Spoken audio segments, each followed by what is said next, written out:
Hello friends, this is Shiva Srivastava. Welcome you all on my YouTube channel Shiva S bike point. Friends, बारिश का season चालू हो गया और बारिश के सीज़न में सबसे बड़ा प्रॉब्लम अगर एक मैकेनिक या एक कस्टमर क्लाइंट के लिए अगर देखा जाए तो उनकी गाड़ियाँ बंद होने का प्रॉब्लम है। अब गाड़ी कभी किसी की घर पे ही बंद हो जाती है, कभी कभी किसी की गाड़ी अगर बारिश में मिल गई तो बारिश में चलते रास्ते में बंद हो जाती है। अब होता क्या है कि जब गाड़ी बंद हो जाए तो अब वो क्लाइंट जो है, वो कस्टमर जो है मैकेनिक को ढूंढने की कोशिश करता है कि मैं किस मैकेनिक से बनाऊं। जनरली अगर 3G 4G तक की गाड़ियां हैं तो उसको कोई भी बना देता है कि उसके फॉल्ट जो है कार्बोरेटर फिल्टर या फिर करंट से रिलेटेड जब रहता है तो कोई भी उसको रेडी करता है। जब बात आती है 6G की, आपको अच्छे से पता होगा कि ये सेंसर्स की गाड़ियां हैं, एक्चुएटर की गाड़ियां हैं। तो जब बात आती है 6G की तो यहाँ पे मैकेनिक्स फेल हो जाते हैं और उनका सबसे बड़ा कंसर्न होता है कि मैं ये गाड़ी कैसे बनाऊँ। तो ऐसे ही एक केस हमारे पास भी आई है कि जब गाड़ी बारिश में इनकी गाड़ी जब चालू थी, लेकिन भरे बरसात में गाड़ी जब बंद हो गई तो गाड़ी कुछ चालू होने का नाम नहीं ले रही थी। ऐसे में उन्होंने जब किसी मैकेनिक को दिखाया तो उसने भी हाथ खड़ा कर लिया कि नहीं हो पाएगा, आप किसी और के पास लेके जाओ। तो फ्रेंड्स, मेरा कहने का मतलब ये है कि जब ऐसी गाड़ी आती है तो इसमें जनरली हमको क्या क्या चेक करना है वो आज हम इस गाड़ी के ऊपर देखेंगे। इसमें सीखने के लिए आपको बहुत कुछ मिलेगा। तो फ्रेंड्स, अगर आपने मेरा अभी तक चैनल सब्सक्राइब नहीं किया तो प्लीज़ सब्सक्राइब कर दीजिए और बेल आइकन को दबाकर नोटिफिकेशन को ऑल कर दीजिए और वीडियो को लाइक और शेयर करना मत भूलिएगा। सबसे बड़ी बात है कि आप लोग लाइक्स नहीं करते हैं, तो प्लीज़ फ्रेंड्स लाइक करना भूलिएगा मत। तो चलिए इस गाड़ी में क्या फॉल्ट है ये हम देखते हैं और आगे सीखते हैं कि इस गाड़ी को स्टेप बाय स्टेप कैसे इसका सोल्यूशन निकालना है। तो आइए पहले गाड़ी के पास में आते हैं, इसको देखते हैं इसमें प्रॉब्लम क्या है। फ्रेंड्स, सबसे पहले चाबी स्विच ऑन करके देखते हैं कि इसमें प्रॉब्लम क्या आ रहा है। चाबी स्विच ऑन किया, किल स्विच इसका वर्क कर रहा है। यहाँ आप देख रहे हैं एमाइल लाइट, यहाँ पे जो है इंजन का लाइट दिखा रहा है, इंजन चेक लाइट। इसका मतलब है ECM से तो पावर मिल रहा है यहाँ पे, तभी इंजन यहाँ पे दिखा रहा है। तो चलिए यहाँ पे आगे की तरफ देखते हैं कि सेल्फ का क्या इश्यू है। अभी फ्रेंड्स, सेल्फ बिल्कुल भी काम नहीं कर रहा है। मैं जब सेल्फ देखो, यहाँ पे दोनों ब्रेक को मैंने प्रेस किया है, आप देख सकते हैं दोनों ब्रेक को प्रेस करके भी सेल्फ मार रहा हूँ तो सेल्फ नहीं चालू हो रहा। तो कस्टमर का कहना था कुछ देर पहले सेल्फ तो चालू था पर अभी वो भी बंद हो गया, तो यहाँ सेल्फ भी वर्क नहीं कर रहा है। तो चलिए अभी देखते हैं कि एक एक इश्यूज ये कहाँ कहाँ से है।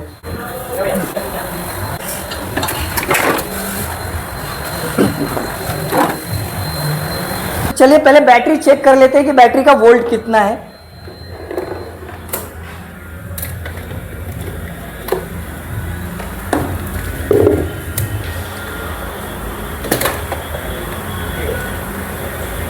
तो बैटरी का वोल्ट भी चेक करने के लिए पहले हमको 20 वोल्ट पे DC पे सेट कर लेना है। DC 20 वोल्ट सेट करने के बाद में इसके प्लस और माइनस पे हमको चेक करना है कि इसके बैटरी में वोल्ट कितना है। तो आप देख सकते हैं यहाँ पे 1139 मतलब 1140 के आसपास दिखा रहा है। बैटरी थोड़ी लो है तो हम इसमें दूसरी बैटरी पहले एडिशनली ऐड करके देखेंगे, उसके बाद चेक करेंगे। तो फ्रेंड्स, हमने एक न्यू बैटरी ऐड कर लिया है, कोई प्रॉब्लम नहीं। बड़ी बैटरी रहता तो 12 वोल्ट की बैटरी है, तो न्यू बैटरी हमने ऐड कर लिया है और इसको जंपर केबल से के थ्रू जो है बैटरी को हमने कनेक्शन दे दिया है। तो अब देखते हैं कि इसके अंदर वोल्ट कितना है। यहाँ पे देखिए आप 1241 मतलब अभी बैटरी फुल चार्ज दिखा रही है। अब तो सेल्फ उठा लेना चाहिए। तो आइए देखते हैं। यहाँ पे हमने चाबी को चालू किया, आप देख रहे हैं कि एक बस फसफस की आवाज़ कर रही है लेकिन गाड़ी चालू नहीं हो रही है और कभी कभी तो सेल्फ ही नहीं उठ रही है।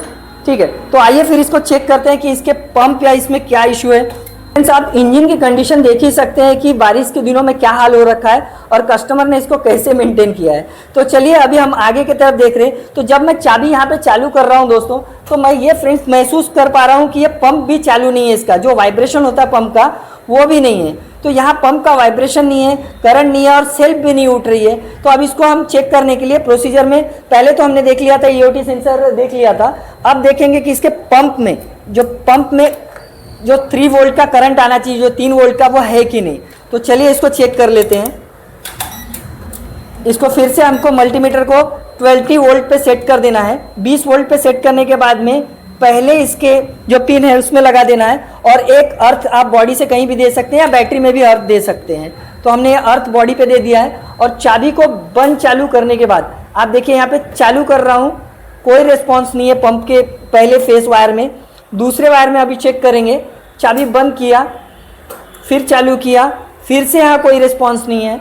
और थर्ड वायर में भी मैं चेक कर रहा हूँ, इसमें डाल के चाबी बंद, और चाबी चालू। आप देख ही सकते हैं 0 है, मतलब यहाँ के जो वोल्ट आना चाहिए 3 वोल्ट का जो करंट आना चाहिए वो इसके अंदर नहीं आ रहा है, इसी वजह से पंप चालू नहीं हो रहा है और गाड़ी भी सेल्फ नहीं उठ रही है। तो चलिए आगे के प्रोसीजर में आप देखते हैं कि हमको करना क्या है। तो हमको अब ECM की तरफ जाना है। आइए ECM की तरफ में देखते हैं। तो आप यहाँ पे देख ही सकते हैं जनरली कि ECM का सॉकेट तो लगा हुआ है, तो ECM के सॉकेट से यहाँ पे कोई ऐसा खींचतान से मुझे नहीं लग रहा। रेड एंड वाइट जो कलर है ये एक बार कभी कभी टूट जाता है और इसके वजह से बहुत सारे प्रॉब्लम्स आते हैं। तो ये चेक करते हैं कि यहाँ पे है क्या। तो आप देख ही सकते हैं कि यहाँ पे तो बिल्कुल अच्छी तरह से ECM का लगा हुआ है। तो चलिए सबसे पहले हम लोग फ्यूज को चेक करते हैं और रिलेज को चेक करते हैं। तो यहाँ पे हमको फ्यूज चेक करने के लिए फिर से मल्टीमीटर की हेल्प लगेगी और मल्टीमीटर में हमको फ्यूज को चेक करने के लिए यहाँ कंटिन्यूटी मोड पे रखना है। अब मोड कौन सा रहेगा? कंटिन्यूटी मोड, जिसके अंदर आपका बजर चालू होता है। ये आप देख सकते हैं, ये आवाज से। तो सभी फ्यूजेस हम इसी तरह से चेक करेंगे कि अगर ये आवाज आई तो समझ लीजिए फ्यूज अच्छा है। तो फ्रेंड्स पहले फ्यूज में हम ये चेक करेंगे कि इसमें कंटिन्यूटी आ रहा है कि नहीं। तो आप आवाज सुन सकते हैं, यहाँ मल्टीमीटर को देख लीजिए आप। सेकेंड फ्यूज को चेक करते हैं, इसमें भी आवाज आ रही, मतलब फ्यूज अच्छा है। थर्ड फ्यूज को, इसमें भी आवाज आ रही। फोर्थ भी ठीक है। फिफ्थ नंबर का भी फ्यूज ठीक है, मतलब ये पांचों फ्यूज ठीक है। तो आप चेक करेंगे हम लोग इसका रिले, जो मेन रिले है वो देखते हैं। तो मेन रिले जो ग्रे कलर का है ये चेक करेंगे। तो फ्रेंड्स यहाँ पे 4 पिन का एक मेन रिले है, इसको चेक करने का एक प्रोसीजर है, मैं आपको बता देता हूँ। यहाँ भी आपको मेन रिले को चेक करने के लिए कंटिन्यूटी मोड पे ही रखना पड़ेगा, जहाँ पे ये बीप की आवाज़ आती है, बजर की आवाज़ आती है। आप देख लीजिए यहाँ बीप की बजर की आवाज़ आ रही है। इसी जगह पे आपको ये जो है, ये 2 पिन आप देख रहे हैं, इसके अंदर ये 2 जो कॉपर पिन है इसके ऊपर में बजर वाले मोड पे रख के आपको ये दोनों को टच करना है। आपके यहाँ पे ये जो मल्टीमीटर, इसमें कंटिन्यूटी का मोड नहीं आना चाहिए, कोई भी आवाज़ नहीं आनी चाहिए और यहाँ भी कोई मतलब आंकड़े दिखना नहीं चाहिए, कोई भी डिजिट्स नहीं दिखना चाहिए। तो ये 2 वायर पे हम जब टच कर रहे हैं तो देखिए बीप का कोई मोड नहीं आ रहा। और यहाँ जो साइड वाले हैं इसमें हमको चेक करना है, तो ये 156 दिखा रहा है, मतलब ये रिले चालू है। ये 160 170 के अंडर में रहना चाहिए। तो ये देखिए 156.9 दिखा रहा है, मतलब कि ये रिले चालू है। तो चलिए रिले को डाउट ना करते हुए अब इसकी रिले को वापस से फिट कर देते हैं। तो ये रिले को वापस से हम लोग फिट कर देते हैं इसके अंदर। तो फ्रेंड्स यहाँ तो रिले का भी फॉल्ट नहीं है, फ्यूज का भी फॉल्ट नहीं है और बैटरी को हमने दूसरी बैटरी लगा के देख ली है। तो अब इसकी कंटिन्यूटी अपन चेक करेंगे कि इसमें कंटिन्यूटी है कि नहीं। जो अब ECM के वायर को आइए चेक करेंगे।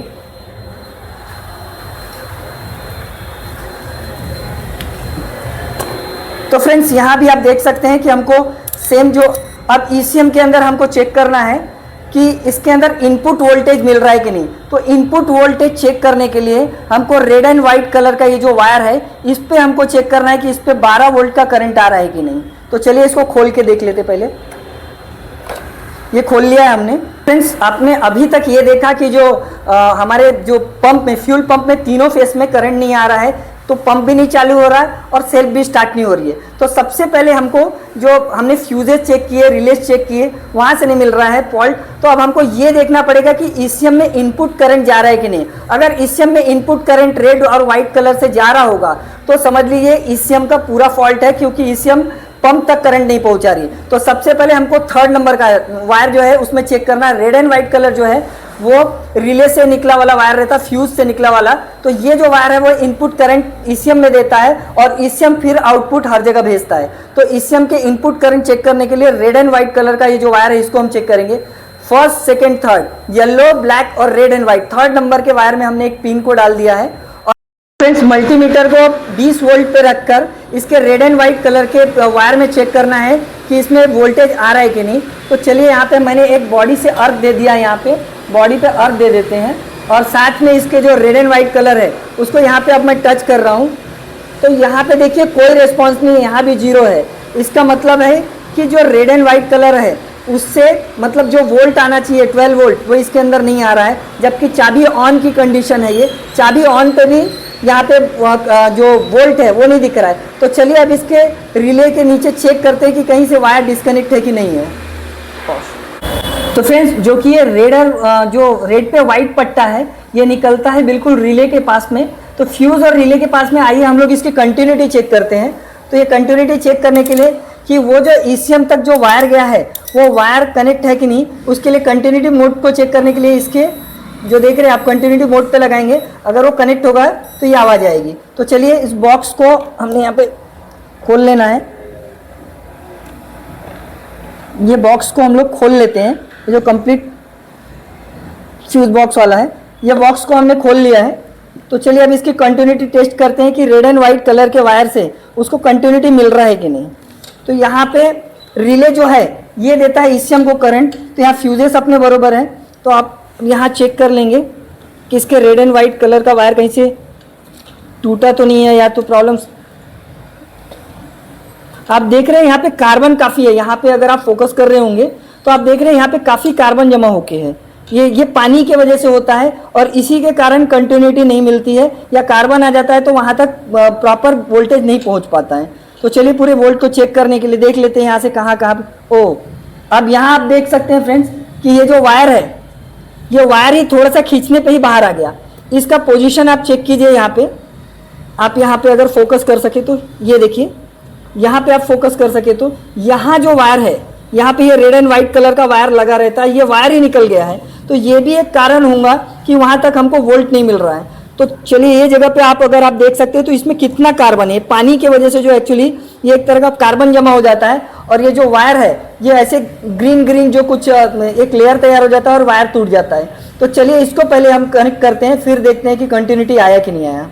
तो फ्रेंड्स आप यहाँ पे देख सकते हैं इजीली, यहाँ पे कार्बन देखिए कितना जमा है, यहाँ पे आप देखिए कितना कार्बन जमा है।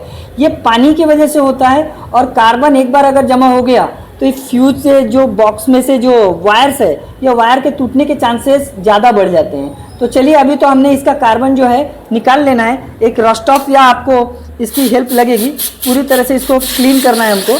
क्लीन करने के बाद में हम लोग जो वायर है इसका हमने पहले बाईपास कर दिया है इसके अंदर में, क्योंकि टाइम काफ़ी ज़्यादा हो जाएगा अगर मैं इसका परमानेंट पूरा जुगाड़ बताने जाऊंगा और वीडियो काफ़ी लंबी हो जाएगी। तो इसका हम लोग पहले पूरा सॉल्यूशन इसको साफ करके ले लेते हैं, फिर देखते हैं कंटिन्यूटी आया कि नहीं वायर में और वोल्ट आया कि नहीं। फ्रेंड्स हमने यहाँ पे साफ सफाई करके इसको जो रेड एंड व्हाइट कलर है इसको प्रॉपर जो है फिक्स कर लिया है। बैटरी हमने लगा लिया है क्योंकि इसकी बैटरी डाउन थी तो हमने ये बैटरी वापस से लगा लिया है। तो अब चलिए देखते हैं कि इसमें रेड एंड व्हाइट कलर के वायर में वोल्टेज आया कि नहीं। तो पहला ये अर्थिंग हम लोग बॉडी पे दे रहे हैं और अब यहाँ से देखते हैं, हाथ लगा के रखिए थोड़ा वहाँ पे फुल तरीके से, और अब यहाँ से देखते हैं कि 12 वोल्ट का करंट आया कि नहीं। तो अब देख सकते हैं यहाँ पे आप इजीली 12.24 मतलब यहाँ पे जो करंट ड्रॉप हो गया था अब आ चुका है। तो चलिए अब इसे ECM में लगा लेते हैं इसके कनेक्टर को और फिर अब देखते हैं कि पंप चालू हो रहा है कि नहीं। तो फ्रेंड्स आपने देखा था जब ये गाड़ी चालू नहीं हो रही थी तो इसके पंप में भी 3 वोल्ट का करंट नहीं आ रहा था, 3 वोल्ट का करंट कम से कम तीनों वायर में आना चाहिए। तो चलिए अभी चाबी बंद चालू करके हम देख लेते हैं कि इसमें करंट आया कि नहीं। आप यहाँ पे मल्टीमीटर पे नोटिस कीजिएगा, चाबी मैंने चालू किया 2.90 का करंट आया। सेम सेकंड वायर में भी अब बंद चालू करके देखते हैं, 2.90 का करंट आया। थर्ड वायर में भी बंद चालू चाबी करके देखते हैं, 2.90 का करेक्ट, तीनों में सिमिलर करंट आया। इसका मतलब अब पंप चालू हो चुका है। जो मैं आपको स्टार्ट में दिखा रहा था कि इसमें करंट नहीं है, इसके वजह से सेल्फ और पंप दोनों का इशू है। तो चलिए अब देखते हैं कि ये फिक्स हुआ कि नहीं प्रॉब्लम।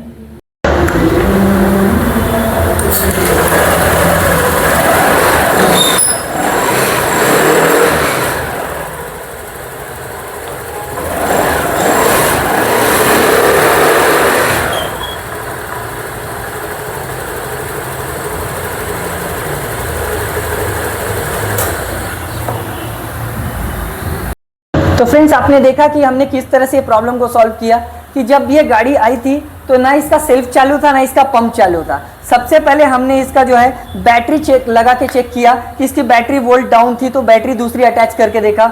उसके बाद हमने इसके पंप को चेक किया, पंप में इसके 3 वोल्ट का करंट नहीं आ रहा था तो हमने तीनों जो वायर में 3 वोल्ट का जो करंट आना चाहिए नहीं आ रहा था। उसके बाद हम इसके फ्यूजेस हमने इसके चेक किए। उसके बाद में हमने इसके रिले को चेक किया। रिले चेक करने के बाद में हम इसके ECM पे गए।